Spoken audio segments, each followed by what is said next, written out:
Assalamualaikum warahmatullahi wabarakatuh. Perkenalkan, nama saya Redia Rukman dengan NIM 20500119092 dari jurusan Pendidikan Biologi B, Fakultas Tarbiyah dan Keguruan, Universitas Islam Negeri Alauddin Makassar. Pada video pembelajaran kali ini, saya akan membahas materi genetika yaitu sintesis protein. Di mana sintesis protein itu adalah proses pengubahan asam amino menjadi protein di dalam tubuh. Lanjut, sintesis protein itu dibagi menjadi dua tahap utama, yakni tahap transkripsi dan translasi, di mana transkripsi adalah proses pembentukan RNA messenger atau RNA duta yang terletak di dalam inti sel. Sedangkan tahap translasi yaitu proses penerjemah RNA messenger menjadi asam amino yang terletak di dalam sitoplasma. Langsung saja tahap transkripsi. Seperti yang saya sudah jelaskan, tahap transkripsi yaitu proses pembentukan RNA messenger atau RNA duta, di mana di sini adalah DNA yang nantinya akan digunakan dalam proses transkripsi. Pada proses transkripsi nanti akan dihasilkan yang namanya RNA messenger. Bagaimana prosesnya? Yaitu tahap pertama enzim RNA polimerase, yaitu diawali pada tahap bagian sini. Adapun fungsi dari RNA polimerase ini adalah membuka rantai DNA dan membentuk RNA messenger. Jadi ini RNA polimerase akan menuju ke sini sehingga nanti akan terbentuk RNA messenger.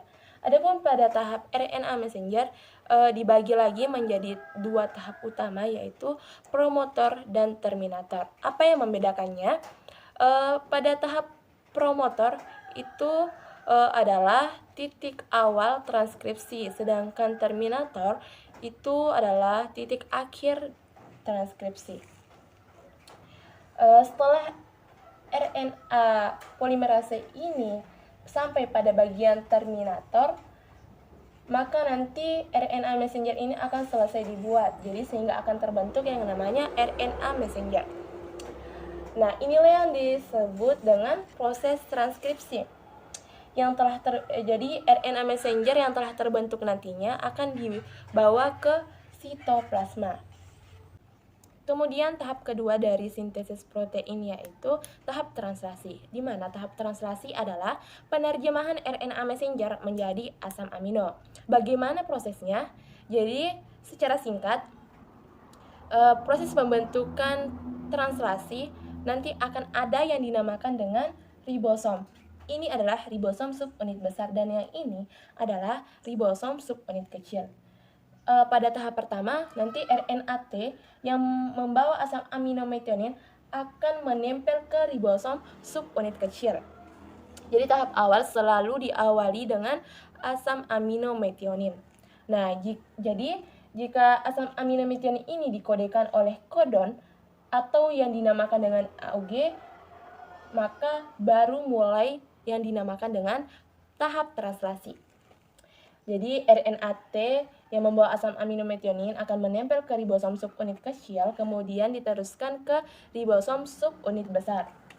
Selanjutnya tahap kedua yaitu RNA T yang membawa asam amino yang menempel tadi di ribosom subunit kecil akan dilepas.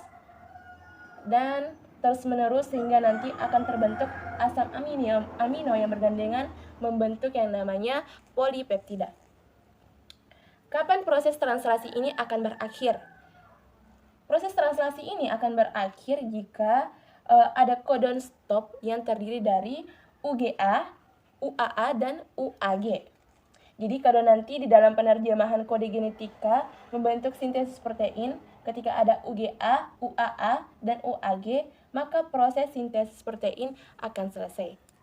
Mungkin itu sedikit penjelasan sintesis protein dari saya, yaitu tahap transkripsi dan tahap translasi. Kurang dan lebihnya mohon dimaafkan. Wallahu yatawalla sholihin. Assalamualaikum warahmatullahi wabarakatuh.